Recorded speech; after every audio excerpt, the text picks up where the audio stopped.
রাজশাহী নগরীতে বড় বড় পুকুর ছিল শহরটির ঐতিহ্য।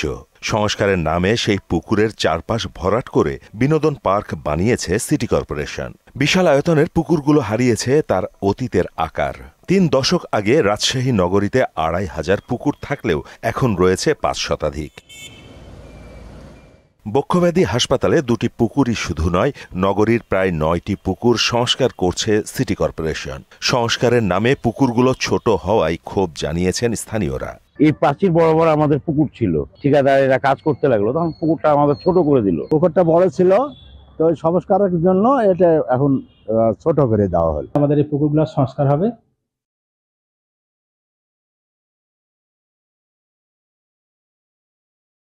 সেই জন্য আগামী অর্থ বছরে এই পুকুরগুলো যেন আমরা লিজ না দিই, সেই জন্য ওনারা অনুরোধ জানাইছে। বিশালাকার পুকুর ছোট হয়েছে স্বীকার করে সিটি কর্পোরেশন বলছে, আগের মেয়রের সময় নেয়া প্রকল্পগুলো শেষ করছেন তারা। আমাদের এই কাজগুলো শেষ করতে হবে, আর ফিনিশিংটা আসলে নিশ্চয়ই ভালো লাগবে। ডিজাইনগুলো ভালো হয়েছে, ছোট হয়েছে এটা তো স্বতঃসিদ্ধ কথা।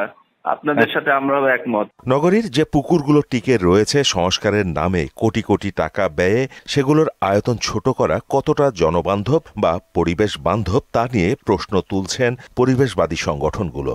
যেসব প্রতিষ্ঠান পুকুর সংরক্ষণ করবে তারাই এখন পুকুর ভরাট করছে। আমরা এর আগে দেখেছি রাজশাহী সিটি কর্পোরেশন অনেকগুলো পুকুর ভরাট করে ছোট সুইমিং পুল বানিয়েছে।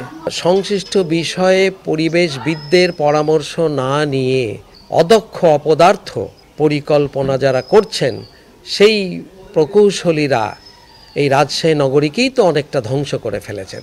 ৩ দশক আগে রাজশাহী নগরীতে ২৫০০ পুকুর থাকলেও এখন রয়েছে মাত্র ৫ শতাধিক। রাজশাহীর ঐতিহ্যের প্রতীক পুকুরগুলো রক্ষায় কার্যকরী পদক্ষেপ নেবে কর্তৃপক্ষ, এমনটাই প্রত্যাশা রাজশাহীবাসীর। মাহমুদ হোসেন, মোহনা সংবাদ।